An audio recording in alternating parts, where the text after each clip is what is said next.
sales team keeps telling me we need to make more cold calls and send more emails to hit our numbers. We're burning through leads, but our conversion rate is terrible. How do you recommend where do I go?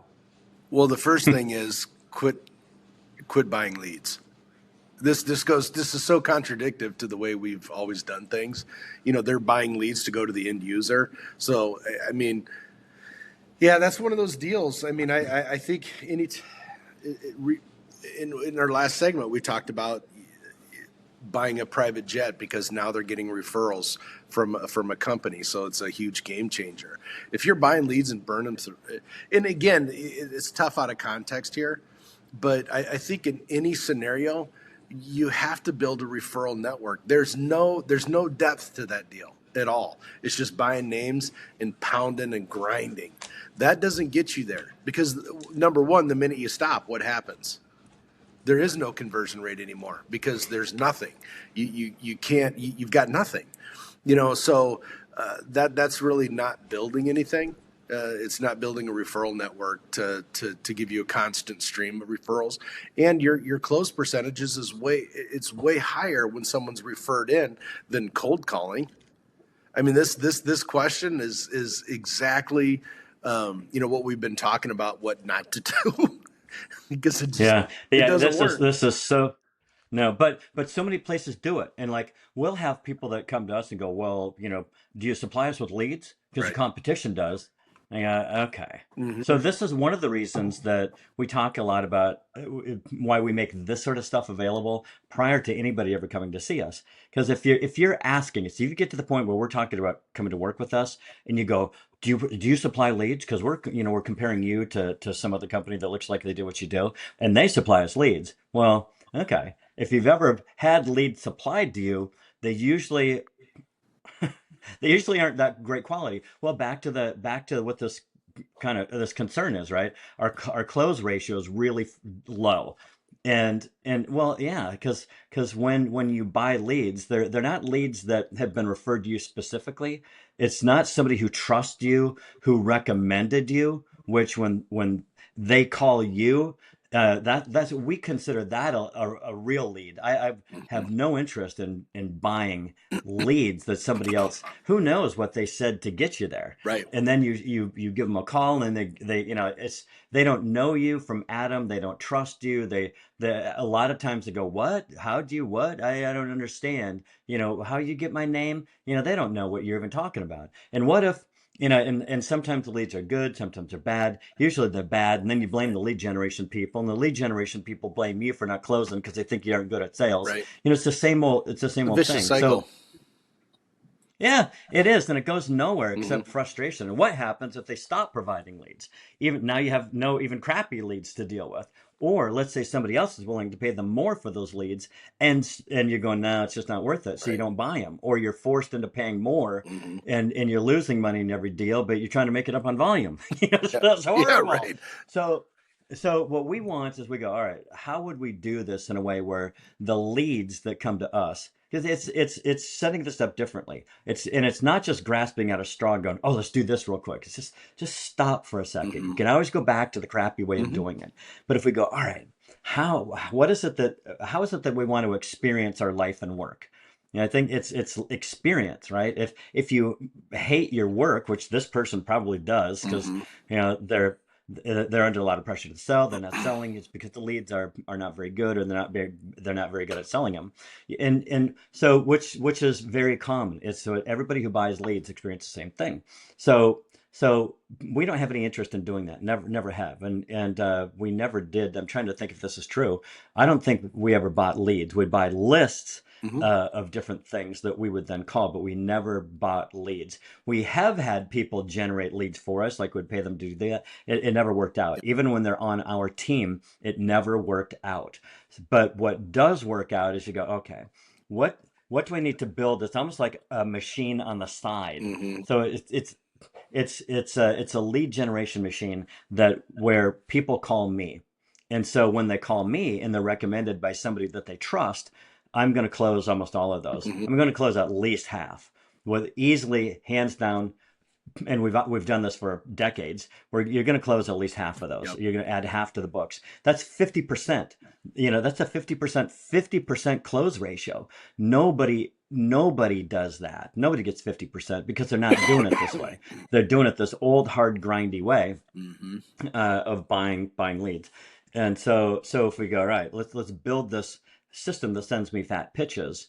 And so that's the switch. When you switch to that, when you re-aim from doing this horrible thing Right. that you drive to work just dreading, to going, all right, spending your time building this thing and taking those leads, life gets better really fast. And then the game is how fast can you build that machine. Right. Yeah. Well, it's like the Glengarry Glen Ross, if you've ever seen that. If you're in sales, you got to watch this movie because they talk about, oh, I want the good leads, the good leads, the good leads, and we got to close. And I guess Yeah. so. Like taking that question, and if I were to walk into that scenario and go, here's where we're at, fix this. What do you do? I think the first thing I would do is I'd go, okay, what are you doing with your existing customers? Let's start there. Let's start working some sort of referral program with our existing customers, right? Because then we can start teaching our people to talk the language. We introduce this referral program. We start touching base. We start dripping on our existing clients to get referrals. That would be number one. Then what I would do after we're developing this program is I would start looking at what are some other businesses that share this client, right? They don't sell them what I sell them. They may sell them something else. Then I would start establishing relationships because you have to look at the motivation. It's like, okay, what am I selling? Who am I selling to? Why do they buy through me? What's their motivation? What would be the motivation of someone else to send them to me? You got to figure out all that stuff first. But I think step one is definitely develop some sort of referral program, hit up your existing customers. You have some sort of close percentage, so you are selling something, you have some customers. It sounds like you have a team of salespeople that work for you. Okay, you've got to change. And obviously the bigger the operation, the harder it is, it's not as nimble, right? So you have to break this down and do one step at a time. And that's how I'd do it. I'd go, okay, team, here's what we're going to do first. We're really going to work on customer retention, drip marketing to our existing clients, asking them for referral and develop a program, and then go to step two and look for whatever, whether it's another vendor, whether it's somebody that supplies them a joint, they're the same customer, right? And I'd start establishing relationships there. That's how you're going to get out of that. It's kind of hard just to go, where do you start? And I think that's what people go to because this is what I've done for so long. I'm afraid to jump away from this because it's what I know, so start in baby steps, customers first, and hit them up right at the time of the sale. You're obviously closing some, ask them for referral right there. And we see this all the time. Hardly any salespeople ask for referrals anymore. It's because they're not wired that way, like they should be. Yeah, what do they say? It's like 11.6%. Yeah, some crazy stupid number. In sales situations, they ask for referrals. Yeah.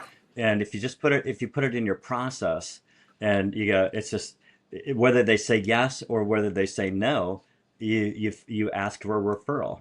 Who do you know that would like blah blah blah. And sometimes it's and I think one of the reasons they don't ask for referrals is when they say no, I don't think they ever ask for referrals. When we hear no, we believe that no means not right now. just not right now. So it's still, the door's open. So things change.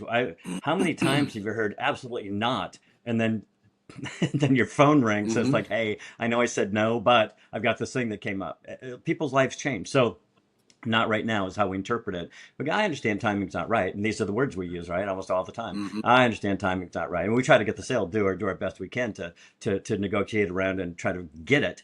But if we don't, we go, I understand timing's not right. Well, let's keep in touch, da da da da da. Hey, let me ask you. And then whatever the right words are for a referral.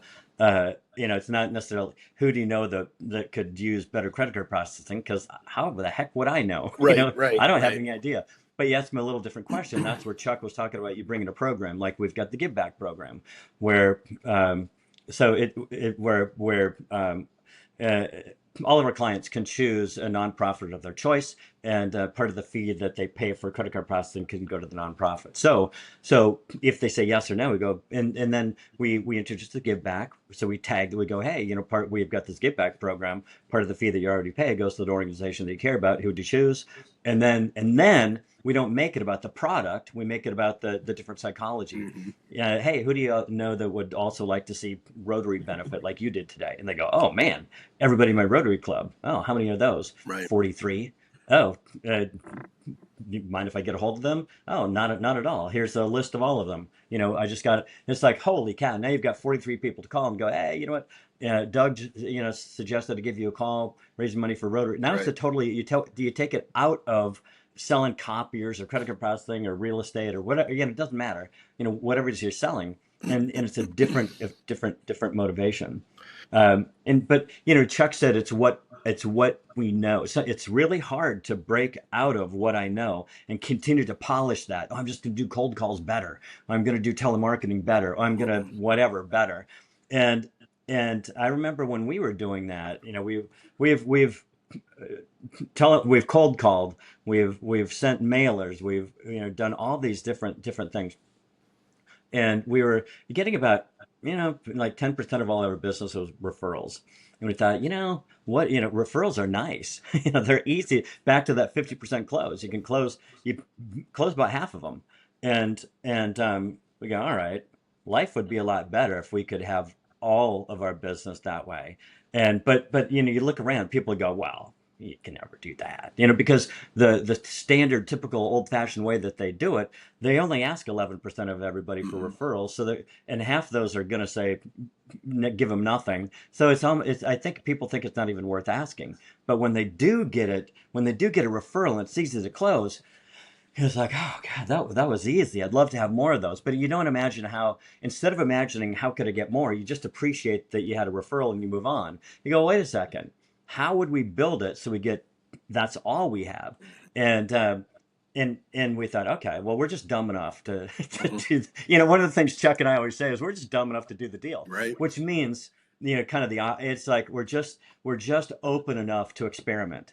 We're just open enough to experiment on some things. And we started, all right, how can we get more and more and more and more? And then by the time we had 40% of all our business coming from referrals, we quit all that other stuff Yeah. because the return on investment was not good enough. It wasn't it was horrible. You call, everybody wants, when you cold call a business or anybody, 97% of those people want you to die in a fiery car accident as soon as you hang up the phone. In fact, they would just soon hit the button and you just explode, right? Right. They don't like it. Mhm. They don't like it. And they don't like, it's like, man, and maybe I just have too thin skin, but I go, that's just not the way I want No, to it's live just, my life. it's just not.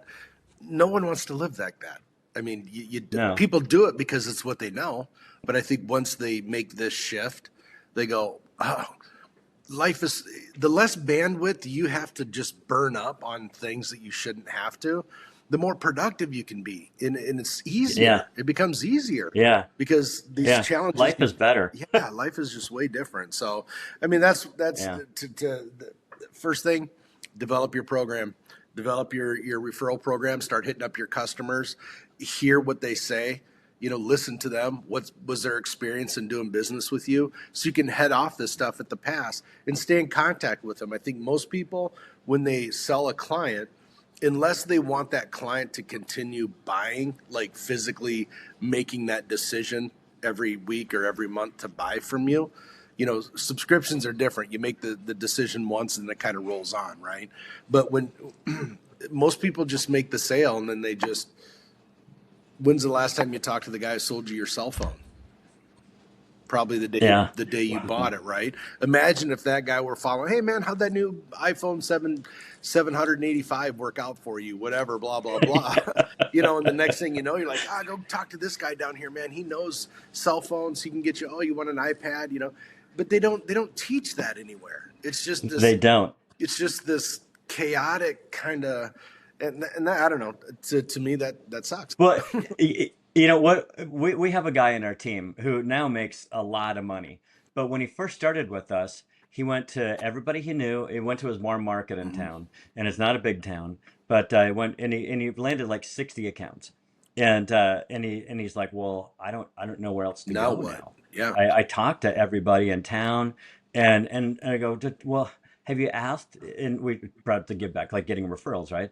Did you ask them? Did Hmm. you? And he goes, no. And so even us, something it's like, we preach it and we show it and we do it and we've are real life examples of doing it. But sometimes people go, it's probably not going to work that way for me. Right. Well, okay, so we got to the end of town, and so so we're talking passive income, and he's like, yeah, man, I want to make passive income. I want to exceed what I'm making now in Hmm. passive income, and I think he was making like 65,000 a year, and so he got to the point with passive income where he's making about $2,500 a month, which is nice, but it's not. So what is that?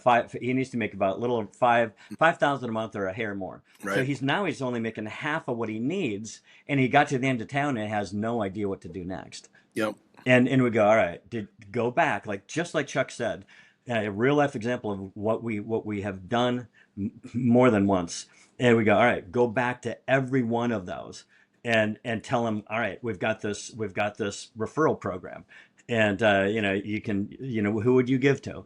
And suddenly, now he's so that was at 40 accounts. He's at over 1,000 now. That He's well over $250,000 a year worth of income. Yeah, That's yeah, the right, difference. exactly. I In can make passive income, in it's all passive passive income. income. Yeah, I can make three Yeah, grand a month doing just it the from old fashioned way, or I can figure yeah, out how to couple this and start doing some referral programs and building referral yep, relationships and make over yeah. a It's quarter just yeah, million. That's life changing differences. And his life's yeah, easier. He doesn't have to grind on it yeah. 80 hours a week. No, no, he's a one day a week guy making a Yeah. quarter million. Nobody in town knows he makes this No, he money, makes a lot.